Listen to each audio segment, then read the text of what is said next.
Hello and welcome to the 𝗁𝗵𝗋𝗃 podcast. We're your hosts, 𝗁𝗃𝗃𝗃 and Yunii 𝗁𝗃𝗃𝗃. And this is the December 2020 Transits and Tarot episode on the 𝗁𝗵𝗋𝗃 podcast.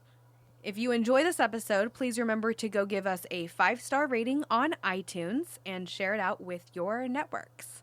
Okay, let's get into it. We're here! Yay! Finally, the end of this tumultuous year. That's right. It's here, guys, and we are ready to put 2020 into the ground and bury it and leave it there. So excited. To kick off this episode with some quick announcements. First off, I guess, is the obvious. Yunii and I are flying, I almost said solo, flying biolo. Is that like when there's two people together? We're flying solo, but together. But together. 2 peas in a pod? Yeah, something of the sort. Oh, wait, shit. There is a pun there. 2 peas in a pod. Cast. And here we are. Okay. I need to be stopped, and this is already at the beginning of the episode. She can't be stopped. I can't be stopped. I can't be tamed. It's Sagittarius season, and I'm your friendly neighborhood Sagittarian. So off she goes. Off I go. So that's the first announcement. It's just going to be the two of us rocking it out for this episode and indefinitely. I'm not sure. We might bring people on. We might not. It's kind of in the ideation phase. Yeah, new year, new restructuring, new formats. We're testing it out and see what comes to us. Yeah, so we're always open to feedback. If you've got some input, send it our way. But with that said, let's jump into some quick birthday announcements. Happy birthday to our Sagittarians. Happy birthday to our December Capricorns. We see you, we love you, and we value your birthday, even if it is really close to the Christmas holiday. I feel you. I never forget you. We never forget you. We love y'all. So a couple people that we want to give some shout outs to, in particular, Emily on the 1st of December. Happy birthday, Emily. She was our guest on episode number 3, I See You. And I see you, girl. Happy birthday. I love you. You're amazing. And if you haven't heard that episode, go check it out. And a very special happy birthday to one of my best friends, Dylan, on the 2nd of December.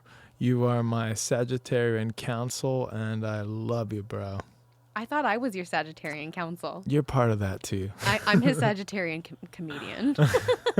We all play our roles. Yeah, I have a whole table of them. That's right. It's so true. And speaking of your table of Sagittarians, another one that sits at your table is the phenomenal Nom. Happy birthday. Happy birthday, Nom. On 12/11, you are the 1211. It's like 411, but better because it's you, Nom. Happy birthday. Mm-hmm. And who follows right after that? Me. 12/12/2020. What a day. What a day. And I'm not alone in this. I actually have an amazing birthday twin. If you've been paying attention, then you probably already know who that is because she has been on the podcast more than anybody other than obviously Yunii. Is it Nora? Of course it's Nora. She's a magical maker. She's a 12/12 queen. Amazing. Nora. Yeah, we love you, Nora. Sending you all the birthday vibes. And yes, I just can't say how much I adore you. And she's on so many different episodes. Go check them out. Navigating Your Saturn Return, notably, is the first episode that she and I did together actually a year ago. So happy birthday to that episode. So relevant because I am stepping into my Saturn return now. Let her razzle dazzle you with her evolutionary astrology. I'm like, send help. I mean, it's going to be okay. But yeah, I need to listen to that episode again because I'm about to live it. I mean, I kind of already am living it. Here we are. It's going to be okay. So happy birthday to our Sagittarians, to our Capricorns. We love y'all. And next announcement is Yunii at Aquarian_Sage. You are still doing readings virtually and tarot videos. Yeah, and I do the tarot videos just to follow along with whatever cards we pull here, just to maybe get a little bit of a deeper dive. And when I have time, I will do it in 4 languages. When I don't, we'll stick to 2, just because I have a lot on my plate. Yeah, it's so cool, though, seeing them in any other language than English, it's really, really awesome. I feel like my body is responding differently and I'm downloading different insights when I listen to it in a different language. I'm like, is like a past life version of me that spoke this language resonating? Because I'm feeling it in my body. Hell yeah. Plus the visual is so helpful because here on the podcast, you know, it's just our voices, which are great, but you provide the visual, which is very, very cool and helpful with getting to know some of these cards that we're pulling. So go check out Yunii's page, Aquarian_Sage.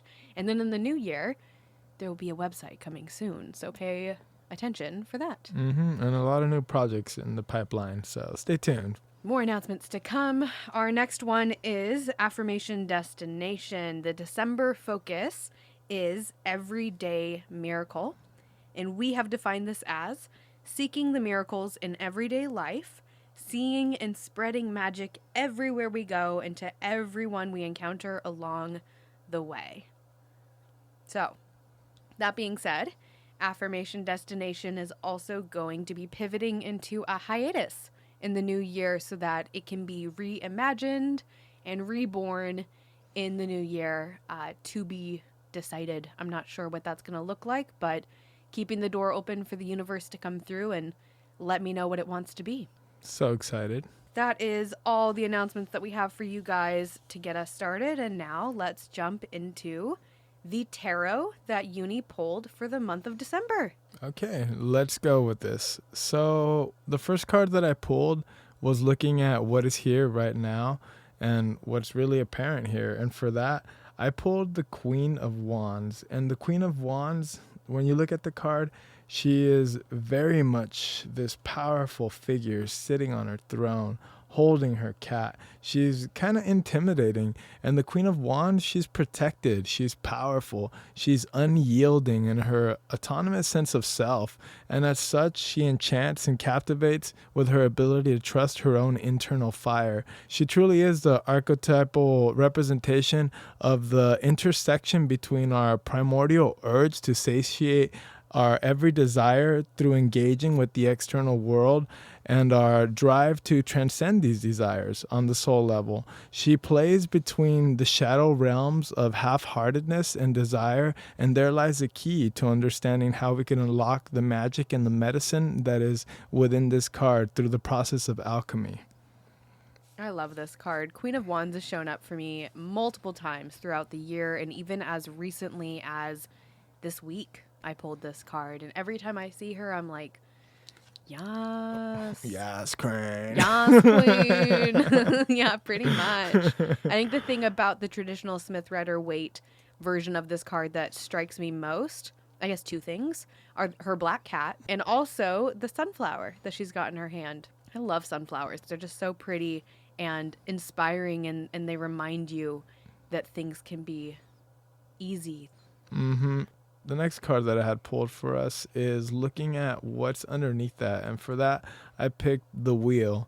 And the wheel is coming in fast and hard, being the subconscious workings that drive the engine of life. It is both a physical and non-physical representation of the natural cycles of life. And it takes us back to the Queen of Wands and the understanding that the beginning is always implicit in the end and the ending is implicit in the beginning.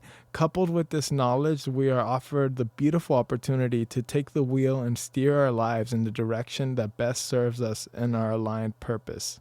And I think personally the Wheel of Fortune is one of my favorite cards because it's always a constant recentering. How could we separate ourselves from the outside of the wheel, recognizing that we have to sometimes submit to the cycles of nature in order to better apply ourselves in the world by taking command of the wheel, by using nature and its cycles for our advantage. Yeah, this is one of those cards I feel like every time I pull it, I'm getting to know it again, always. Yes, and it also, like, for me actually, when I look at that like demon thing, 𝗁𝗱𝗃. Yeah, on the Smith Rider-Waite, there's like Satan. I don't know. I think his name is 𝗁𝗱𝗃. But so if you want to think about the Wheel of Fortune being our purpose in life, well, what is purposelessness then? The personification of all the demons, of all of the devils, of all of the terrible aspects that we have personified into these darker entities, they are actually personifications of purposelessness. And that is truly the folly of humankind, because that is truly our fear, is to live a life without purpose. So when I see this card, it's really a reminder that the destiny and the fortune is in your hand, and you are the one who has the access point to drive that wheel in whatever direction that you want. But you have to understand that you are neither separate from the whole, but you are a part of the totality of all of it. And to be in the totality of it means to be in full acceptance of life and your true nature. Yeah, and on this traditional card, each one of these different figures in the corner, they all have a book that they're all like writing in or reading from. They are learning from the lessons that the wheel has taught them. And the affirmation I feel most fits with this card every time I get it, that I say to myself when I look at it and it's looking at me, is life happens for me, not to me. And how can you take those lessons and then use them to help you on the next cycle of the wheel? Because if you think about it, it's number 10. So it's the first initiation into the next cycle of the tarot. So now you get to apply the lessons of the magician to move through that in order to get to this next echelon of what it is that you're going to be experiencing on the next rotation of the wheel. So like a really low-key card, no big deal. I love it. What did you pull next? For our hidden challenge and potentially our hidden helper, I pulled the 9 of Wands. And this card really reminds us that it's absolutely possible for us to keep going despite how physically, mentally, and energetic exhausted we may feel. When you look at the card, it's got this figure that just looks run down. He is tired. He is carrying all of these wands and he's ready to go. And this card is really asking us to find a way to rest as we go. How can we continue to move with the same amount of full-hearted commitment while also giving ourselves the permission to rest and take care of ourselves? This doesn't mean that we're going to show up at 100% every day, but what it does mean is that we won't burn ourselves out, because what good is it reaching the goal if we're going to be losing ourselves in that process?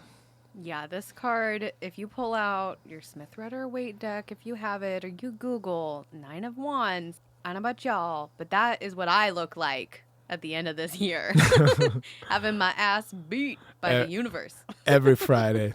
Yeah, so I can resonate with this figure on the card. It's just one more final push to get from that 9 to a 10 and graduate all the way up to that motherfucking king, bitch. I'm on my way. Whoop, whoop. But I'm going to make a stop at that Queen of Wands first, for sure. She's lovely. She's awesome. And last, for our soulful guidance, I pulled the 3 of Swords. And the 3 of Swords in this position is really asking us to attend to our hearts, especially as we begin to engage in the world in new ways. Are we allowing ourselves to go fully into the experience of heartbreak, grief, and emotion? There's nobody that can hold us through that other than ourselves. And it is necessary for us to move through these natural cycles in order to find respite, and through the tears cleanse ourselves on a heart level. If we fail to do so, we risk becoming locked in these emotional cycles that perseverate on the thoughts that create the moods that then become the temperaments that then set the personality patterns that we really don't want. The 3 of Swords wants us to remove those swords. It wants us to be free of those pains. It wants us to acknowledge that there is pain here so that we can move away from it and pull out the medicine that is hidden within there. It's here to fortify us, to make us better communicators, better space holders, so that we can teach and that we can tend to ourselves in the most tender of situations. And it's here to really allow us to acknowledge our own personal experiences while also holding others in their process without invalidating their own experiences despite how triggering they may be for us. This is the card that's really here to help us tend to the sacred wound and leverage it as a tool to connect more deeply with others who may be hiding their own pain behind distractions and surface conversations. Wow. Yeah, this card, I think when I first had pulled it years ago, I thought, oh God, I'm going to be betrayed. I'm going to be heartbroken. And the reality is, when you pull a tarot card like this or exactly this card, the heartbreak's already here. We're already feeling hurt. We're already feeling tender. We're already feeling like we're in the process of healing. And we can either add to that or we can make it worse. And this card is an invitation to heal, to embrace the things that have hurt you, and to not add to the pain that is already there. And in the sword suit, correct me if I'm wrong, I believe that this is the only card that doesn't have any people on it. It might be. Yeah, actually. So the focal point of this card isn't the person, it's the heart. And in the background, there are clouds, and it looks like it's raining. Mm-hmm. And that's the clearing away of the heartbreak or the grief, whatever it is that you're harboring. It's not an indication that it's coming. It's an indication that it's already here. Can you hold it? It's the washing away, cleansing it. And we get a lot of rain here in Oregon, so I'm clean, okay? I done washed it all away. Or I like to think so. Actually, maybe not, because, right, it's here, so I got some work to do. But don't we all? Don't we all? Work in process. Awesome. So that's a great overview of the tarot cards that we pulled for the month of December. And now we're going to jump into the transits. And this is a big fucking month. This is, astrologically, I would say this is the most significant month of 2020, hands down. Mm-hmm. So we're going to jump into the transits. I'm going to walk us through it, and Yunii is going to help bring in the messages and the overlap between our awesome tarot cards that are here present with us. The first transit I want to chat about is Mercury, fast mover, stepping into Sagittarius. That is on the 1st of December, and it's only going to be there until right before Winter Solstice on the 20th of December. So this transit with Mercury in Sagittarius is one that I know very, very well because I have a natal Mercury in Sagittarius. And if you're a Sagittarius sun sign, like I am, then you might have that too. It's pretty common to have the closer personal planets clustered into the same sign as your sun. It's not uncommon. So my hot take on this, and could totally be biased, is that quick wit is the asset, but think before you speak is the medicine. This is a great transit for embracing full belly laughter. And this is, the reason why the holiday season is in Sagittarius season like that. That's no mistake. Sagittarians have this huge capacity to be so holly and so jolly and enthusiastic and maybe a little too much sometimes. But hey, we're here and we sparkle and damn it, you can sparkle too. And that's what Sagittarians are all about. And Mercury in Sagittarius is taking that through the communication lens. Sparkling throughout your conversations, enthusiastic with the way that you speak and relay information. And so some of my best activities or recommendations for this quick moving transit is to shower your loved ones and yourself in words of affirmation, to engage in thought-provoking conversations, watch the entire Ancient Aliens series. Okay, that might just be me, but that shit is crazy, okay? They built the pyramids, right? Like, who built those? Aliens, I'm telling you, okay? Watch that series. That is a very Mercury and Sagittarius thing to do. And just diving into any new hobbies or things that you want to explore in the education realm too, because Sagittarius also rules the 9th house, which is higher education and travel. And I know we can't travel right now, but if you could travel, where would you want to go? You can astral travel, that's for sure. There you go. So, I mean, that's actually a very Sagittarian thing to do as well. And Mercury in Sagittarius is here to support you in that. So this transit, again, I'm biased, but it's a really fun one. There's a little bit of an exploratory piece that's going in there as the Sagittarius is looking to really go beyond the physical and entertain these higher realms of existence, even though it might not be doing anything with it other than the sheer fact of exploring it. That's part of its curious nature. And I think it brings this up to the surface as just another way to contemplate. And I feel like A lot of us get so caught up in either meditating or trying to hyper focus on concentrating to find an answer. How many times do we just contemplate something and allow the curiosity of a child's imagination to really bring us into this contemplations phase where we're able to just receive ideas and creative downloads without us having to have any particular attachment or non-attachment to it? So much yes to that. Our next transit is a really big one. This is the Sagittarius new moon on Monday, the 14th of December. This week is a power week. Mark your calendars now. The week of the 14th of December is a game changer for all of us in the whole world. It's going to affect us all. And this new moon is powerful because it's not just a new moon. It is a total solar eclipse. Shout out to past me who thought that she was going to be going to Patagonia to view that eclipse. But alas, the universe had different plans in mind for me, and that's okay because I'm still super excited about this new moon in Sagittarius, solar eclipse. With eclipses, they come in pairs. So we had on the 30th of November, we had the full moon lunar eclipse in Gemini. This solar eclipse is the closure of that lunar cycle and of that lunar portal. So we are given this amazing opportunity to integrate what we learned, and as on every new moon, to plant a new seed for things that we would like to see grow and become and blossom in our futures. So what do you want to welcome in? What feelings, experiences, relationships, material possessions, career opportunities, whatever. What would support your ongoing evolution best? This question is an important one because solar eclipses are especially potent for manifestation. And with this solar eclipse closing, that final eclipse portal of the year, and hosting the Jupiter-Saturn conjunction in Aquarius, which we'll chat about here in a minute, what we call in for ourselves on the Sagittarius new moon eclipse has the potential to blossom in wildly cool ways over the next 2 decades. The seed you plant on this new moon has 20 years worth of potential. Wow. Super casual.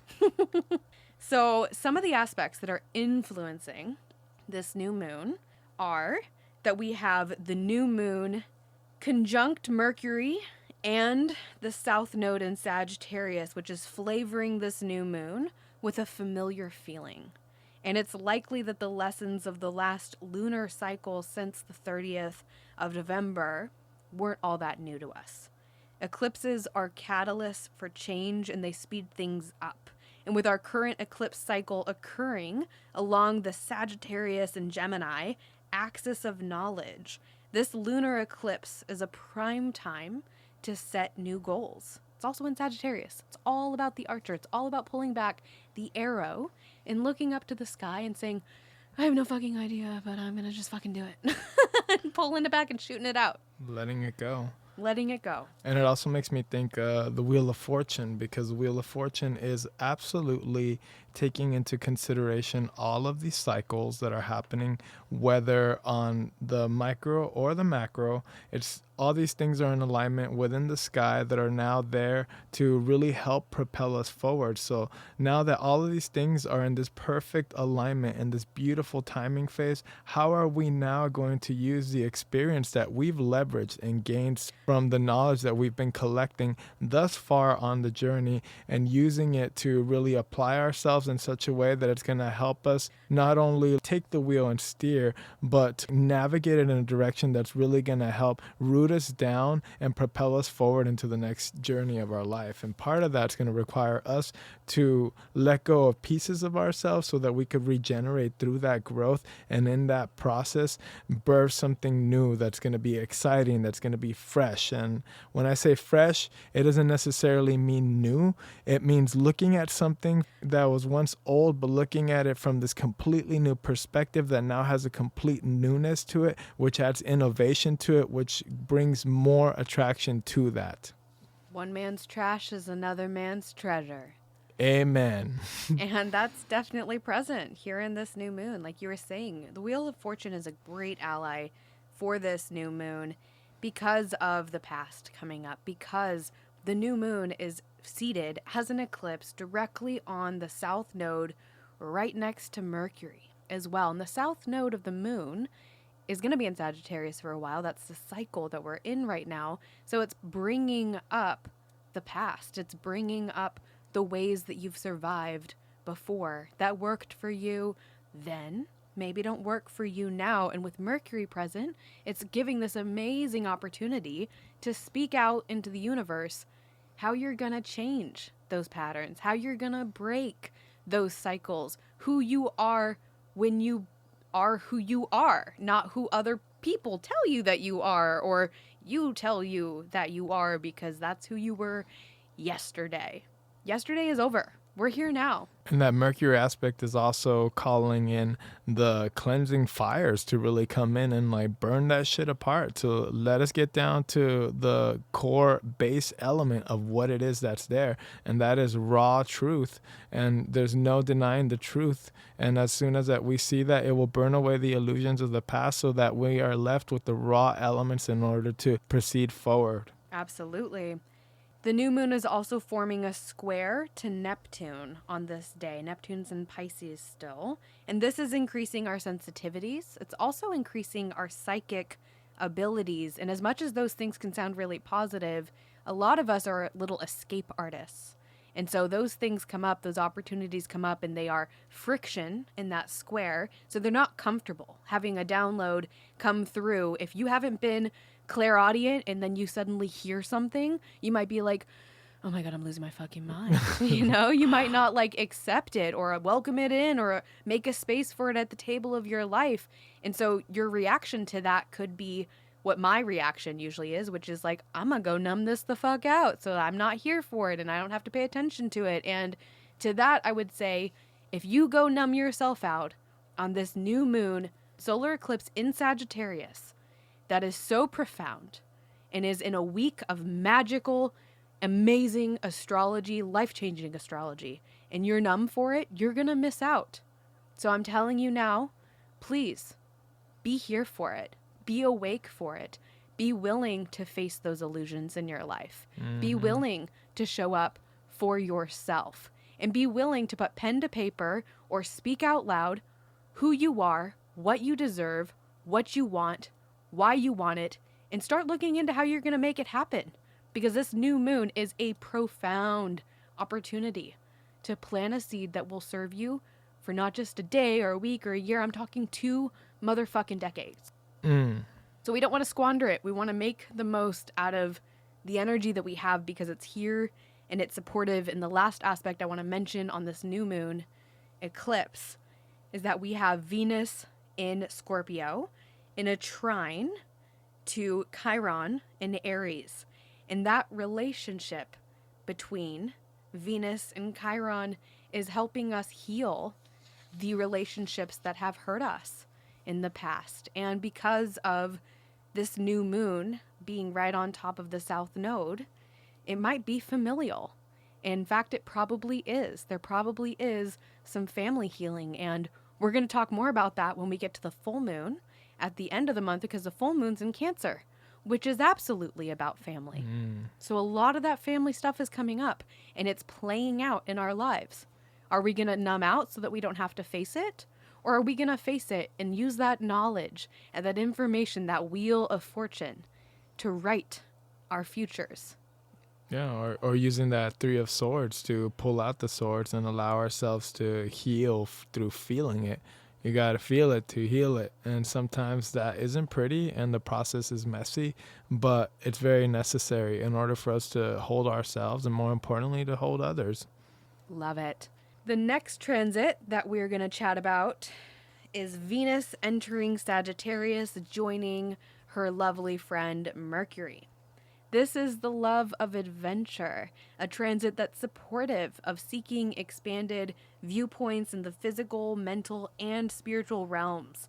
Those with natal Venus in Sagittarius have a hallmark characteristic of generosity, A very Venus and Sagittarius thing to do would be to leave a bigger than usual tip for good service, to indulge a loved one by surprising them with their favorite treat, or share an interesting story or a joke with a friend. Venus and Sagittarius is so fun loving. Some shadows, though, of this transit are becoming off balance by giving more than you are receiving, or becoming restless or easily bored when someone or something doesn't seem to be engaging enough. So patience is a wonderful helper for this transit, and engaging in thought-provoking or spiritually explorative conversations is a great way to embrace this transit. And we're going to have Venus in Sagittarius until mid-February. So we really do have some time to immerse ourselves into this transit and explore it. That really makes me think of the Queen of Wands, because at the root of the fully activated Queen of Wands, she has recognized her relationship to her desires and the direct connection that has to her ability to fuel her drive towards fulfilling them. The magic is created by fully embracing your desire. Anything that is done with full commitment will, by its very nature, not only have direction and drive, but also create a momentum around it, and as such will influence the electromagnetic field in the environment, which in some sense will manipulate reality. There's nothing inherently wrong with desire. In fact, it is perhaps the greatest driver of human evolution, because it puts us in direct contact with new experiences that become the catalyst for our own personal evolution. And she has come to realize that desire is a clever trick, an alluring and elusive nature of the trickster gods within, and as they seek to entertain their most abysmal of fantasies. In fact, in order to stay on course, we need to be presented with every challenge as we walk through the abyss, and to test our commitment to our own path and our ability to move through our doubt and fear. And that requires a full-hearted commitment to ourselves in order to cultivate the transcendence that's needed to move through that. Love the Queen of Wands. She is fire too. I mean, that's how I interpret her energy, is as a fire card. So very applicable to Venus in Sagittarius. You have to hone that inner Queen of Wands. It's that bad bitch energy. Yeah. You got it in you. You gotta let it out to play. It also requires us to really recognize the cycles within ourselves, and to have the discernment to close a cycle when its time has ended, or renew the commitment to it if it's truly feeding our fire. We must embody our unembraced fears and follow through with things until the end, no longer abandoning our hopes, our dreams, our projects, our relationships, and most importantly, ourselves at the first signs of difficulty. All of these things follow a life cycle, and when we get stuck or we have failed to accept their passing, we then corrupt desire by trying to hold on to that attachment. And in that sense, we create our own misery and bad luck. So when a fully activated queen is here, she recognizes when these cycles are needed to be ending, and she moves through that, acknowledging that she has these animalistic tendencies that are going to call her towards her desires, but she has the discernment to recognize that she has to be in alignment with her highest in order to serve the collective and herself. Snaps. Yes. Yes. Oh my goodness. So much channeling. I love it. So our next transit is back to back. We have Saturn on Wednesday, the 16th of December. I'm telling y'all, it's a powerful week. Moving into Aquarius, where Saturn is going to be in Aquarius until the spring of 2023. So we have some time with this transit. And if you're like me and you're about 29 years old, welcome to your Saturn return. We're here, baby. It's going to be hard, but it's going to be beautiful. Before I dive into Saturn in Aquarius, I want to mention the transit after that, which really ties into it, is Jupiter, who's going to be entering Aquarius as well. Just 3 days later on Saturday the 19th, and Jupiter is really easy to track out of all of the planets because Jupiter tends to spend about a year in every sign that it visits. So Jupiter is going to be in Aquarius until December of 2021. So let me back up and go back to Saturn, and we'll come back to Jupiter here in a minute. So Saturn entering Aquarius, this is a chapter that's focused on taking responsibility for the future It's a transit for discovering your unique genius. And like a personal trainer that you didn't hire, Saturn will be sure to teach you all the lessons, but no guarantees of comfort. This is also a transit for deepening commitment, Saturn, to the collective, Aquarius.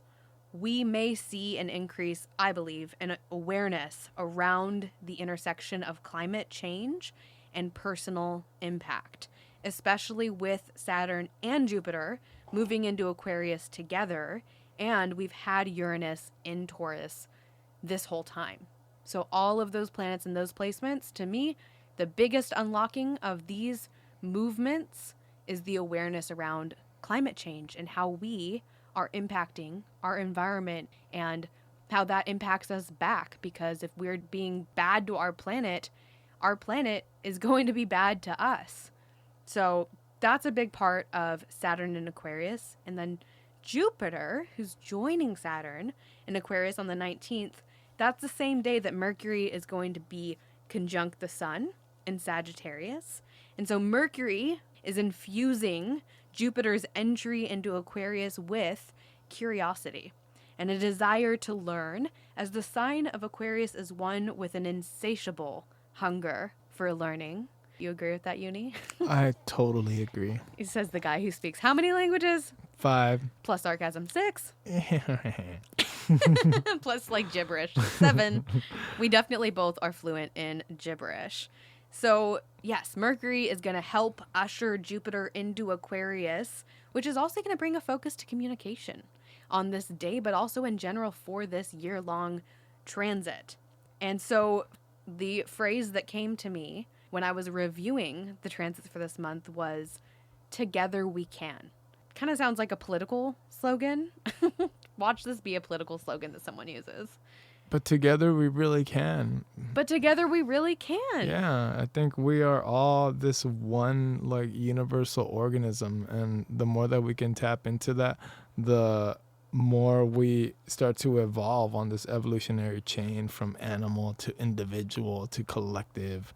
Yeah, and the word that really also came to me with this specific transit, Jupiter and Saturn, both moving into Aquarius in the same week, is the idea of interdependence, which is not codependence. When we're codependent, I'm relying on you in an unhealthy way, and without you, I feel ruined. When we're interdependent, we're both showing up, we're owning our shit, we are taking care of ourselves and tending ourselves, and because we're doing that work on ourselves, we can do that work on others. We can hold that space with others. I mean, that's 3 of Swords for sure. Mm-hmm.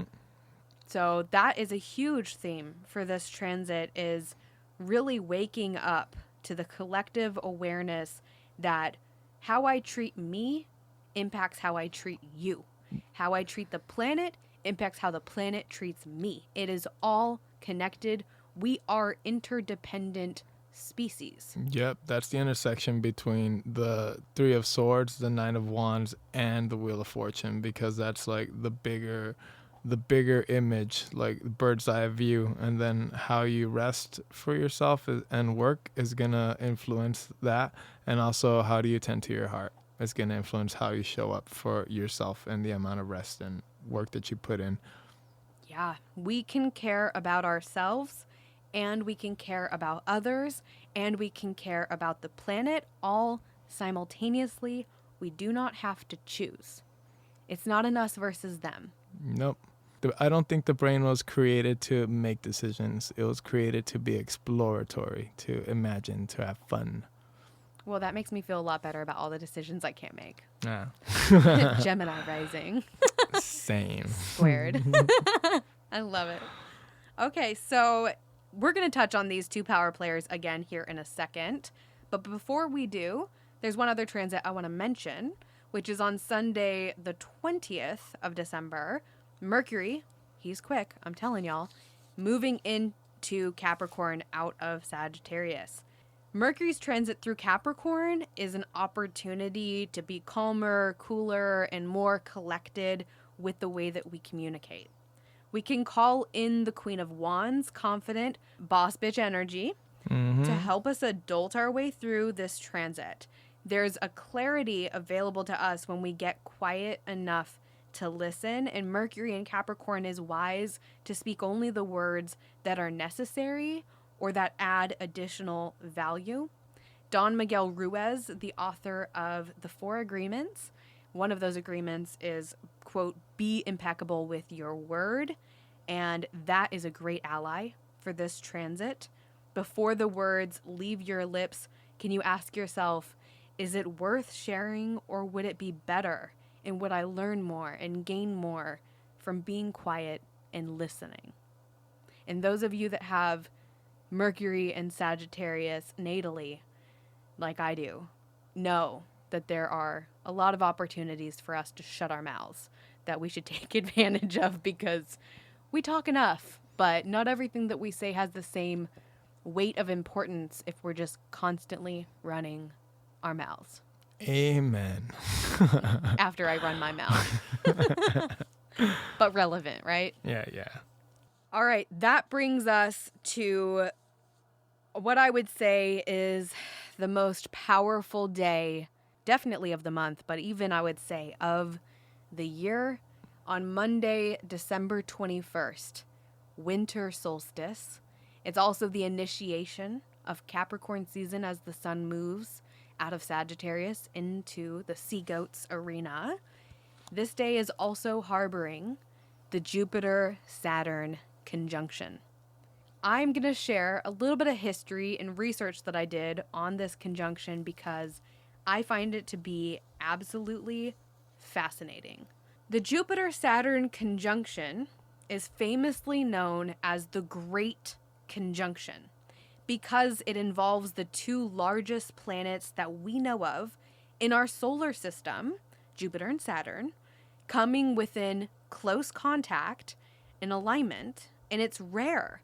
It only happens once every about 20 years. Jupiter and Saturn not only meet once every 20 years in the sky, they repeatedly meet in a sign of the same element in 200-year cycles.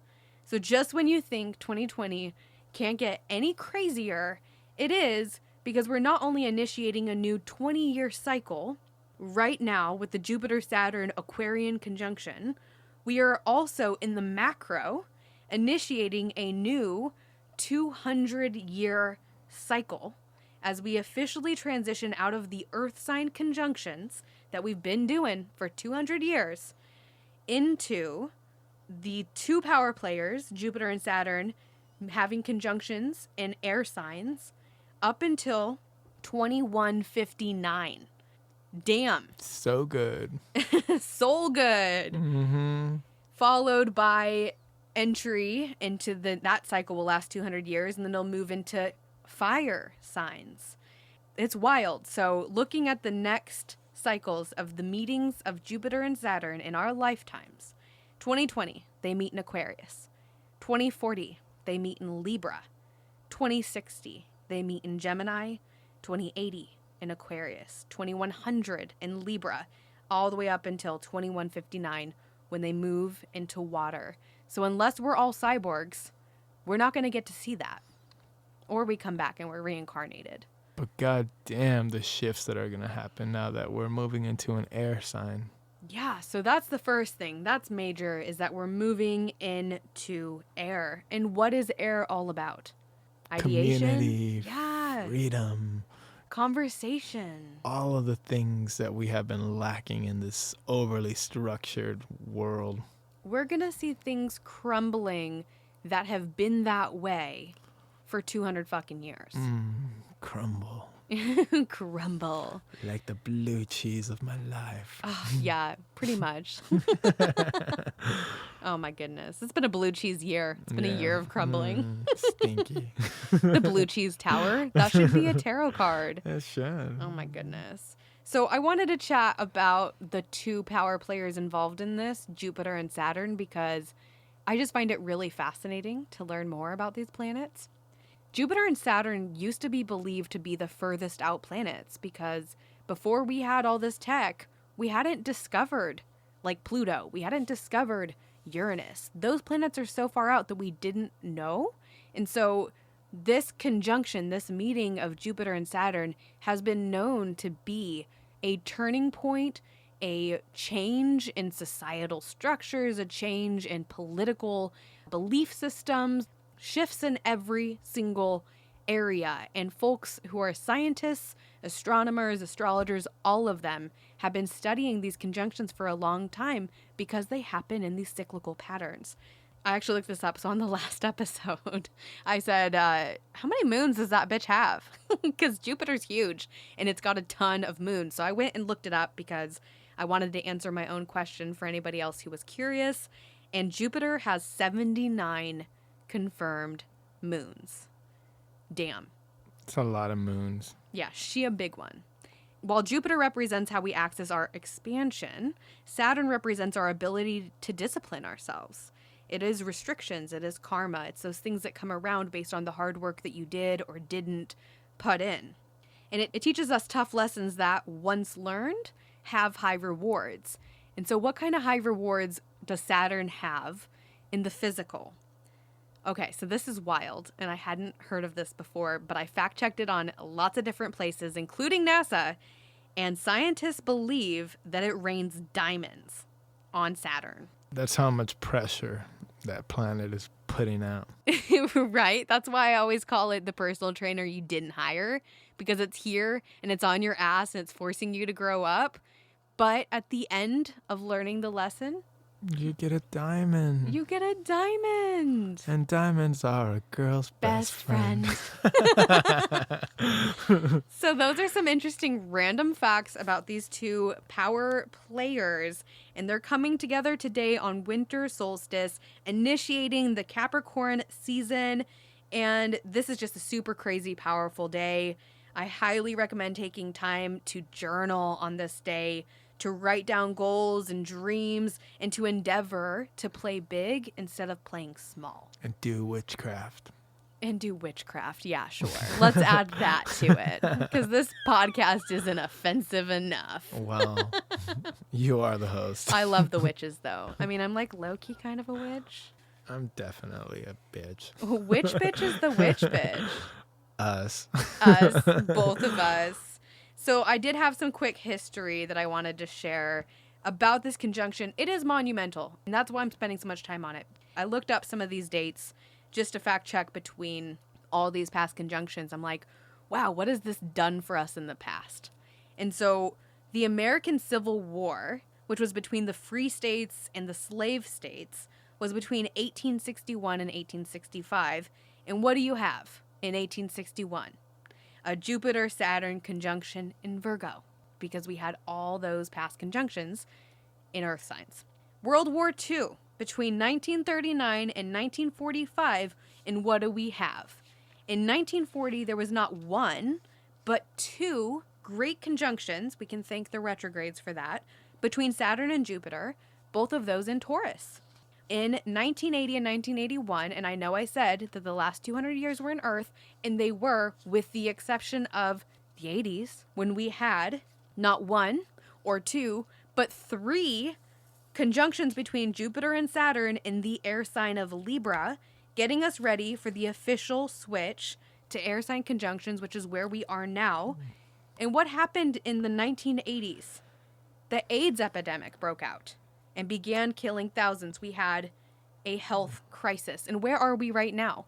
We're in a health crisis, and people are thinking, we can't get out of this, we can't get beyond it. And what did we do with the AIDS epidemic? We got out of it. Yeah, we fucking failed those people for a long time. Let's be real. The leadership at that time was like questionably bad. Reagan. Still is. Still is. But we did get out of it, and we did create new opportunities so that people can live on with health conditions like this and other health conditions that have popped up along the way. We have a history of these conjunctions bringing up massive change and massive disagreement and war. And what are we in right now but a war against this virus, and a war of people having very different ideas about what's right and what's not. Wear the mask or don't wear the mask. All of that shit is at the surface. And so I bring up the history of these conjunctions because it's so interesting, and history does repeat itself, and knowledge is power. So if we're aware of the way that these conjunctions have played out in the past and how we did overcome and how we did do the right thing, even if it took too damn long. So I'm bringing it up because somebody is going to hear it and have that aha and realize that we're going to get past this too. Aha. It's Yunii. Yunii's having the aha, guys. So the last thing I want to say about this is as we're shifting into the air sign conjunctions, this cycle that'll be 200 years, the rest of our lives, we're going to see some major advancements in how we consume and relay information. I'm talking about fake news. I'm talking about deep fakes. Have you seen deep fakes, Yunii? Of course. They're crazy. If you don't know what a deep fake is, I highly recommend that you go to YouTube, type in deep fake Obama. They did one on Obama. It is uncanny. I mean, it really feels like he's actually saying those things. And that's the technology that we have now. We're moving into a technologically advanced forever, for the rest of our lives. AI, robots, coming for your jobs, for sure. We're all gonna die. We are all gonna die, that's true. But we're also all gonna live. Maybe we're gonna live even longer because of the cyborg thing. I don't know, but... As deep fakes. Right? Yeah, we will. We'll live on as deep fakes. But I'm saying that this is going to have a huge influence on us, and the trading of ideas, I think, is going to be major. Things like TED Talks, we're going to have a whole new world built off of that here in the next 20 plus years leading up to that next conjunction between Jupiter and Saturn. Where will we be in 20 years? Maybe I can replay this clip where I say that in 20 years, and we can put it into an episode or something, whatever we're doing in the next 20 years. We'll see. We'll see. But yes, that's more than enough to be said about the Jupiter-Saturn conjunction. It's epic. You're epic. We're going to get through this. And that leads us to our very final transit, which is on Monday, the 29th of December. We have the Cancer full moon. As the final full moon in 2020, I think that maybe the most symbolic thing that we could do is to write down everything that we want to leave behind us and burn the note that it's written on. Or if you're feeling really Cancerian, you could take that note to the coast and drown it in the ocean, and let it go in that way. Just, gather your trash, says Uranus and Taurus. But yeah, this full moon it's the last one, guys. So it's necessary to have some sort of ceremony in whatever way feels best for you to really let go of the year of 2020 so that we can move in to the future, integrating the lessons that we learned, but not harboring any of the old energy that we need to let go of. Yep. Coming in as an open slate. And a big influence on this full moon is Uranus in Taurus. Uranus is forming a sextile to the moon and a trine to the sun in Capricorn. So Uranus is our change maker, and Uranus is here to support us. Change is already here. It's our job to make room for it. Mm-hmm. If you are able and willing to make room for the changes that are already here and already happening, you're going to be in a good place on this full moon. If you're in resistance, you're going to be missing out. So having the knowledge that change is coming, change is here, can you just embrace it, is going to give you a lot of wisdom on this full moon. Clean out your closet, internally, externally. Create that space. Absolutely. And as a cardinal water sign, Cancers know how to initiate change when it's necessary. They're loyal, artistic, sensitive. The Cancer archetype embodies the confidence of a mother entering a daycare, a dog returning a ball to their owner, or an artist performing their art of choice. There is confidence available to you in this full moon if you allow yourself to feel confident. Venus is forming a trine to Mars and squaring Neptune, disrupting illusions within our relationships. On this day, you can't pretend to not see it. It's here. The full moon illuminates. Chiron in Aries is also forming a square to the full moon, bringing to the surface anything that we've not yet been willing or able to heal. There's a quote floating around on the internet that's very Three of Swords, and it says, "We cannot heal what we do not acknowledge." And I'd add to that, the people who hurt you do not hold the keys to healing you. You hold the keys to healing. Damn straight. Healing can be heavy and a long process, but it's super helpful to find an outlet for expressing that. And so my biggest recommendation for the last full moon in 2020 is to do a very Cancerian thing. If you can, I think it would be a great time to do some watercoloring. And if you are like, oh, I don't do art, I don't know, I'm not good at art, whatever, nobody's watching you. You can still create art even if you think it sucks. And if you're like, well, I don't know what would I paint? What would it be? Paint the fucking moon. Yeah, that's a good one. Watercolor the moon. And if you do, post it online and tag us because we want to see it. And I actually think I'm going to get myself some watercolors because I really want to intentionally watercolor on this full moon. And the journaling questions that I have for y'all to ponder on this full moon are, in what ways could you benefit from mothering yourself better? Cancer is the universal mother of the zodiac, here to remind us that self-care is an act of radical self-love. Next question is, what changes in your life have you yet to welcome? How can you make room for the evolving door of change within your world? Change is here, and our resistance to it isn't helping us. Forward is forward, even if you are being dragged. I've been dragged a lot. Same. Doesn't feel good. No. It's much better when you're willing. Last question for you to journal about or ponder. How can you enrich your home to be a sacred sanctuary? What rituals can you initiate to support the transformation you're experiencing? And that home could be internal as well as without. Absolutely. Like, what foods are you putting into your body? What drinks are you consuming? What media are you consuming? Is it serving you? The environments that we occupy have a significant impact on the quality of our lives and our ability to adapt. When we set ourselves up in spaces that nurture our growth, like sunlight and water nurture a plant, we find more ease within our growth. Affirmations for the full moon in Cancer are, I am whole, and nourishing my body, mind, and spirit empowers and fuels me. I am worthy. So powerful. And if you have an affirmation that is really working for you this month or on this full moon or on our crazy solar new moon in Sagittarius or the Jupiter Saturn conjunction, I mean, this shit is wild. If there's something on your heart, feel free to reach out and share it with us. We always love to hear from you guys. It's such a treat to connect with you. Thank you for joining us. We love you and look forward to hearing from you next month. We'll catch you in the new year. May it be soulful. Soulful indeed. Choose.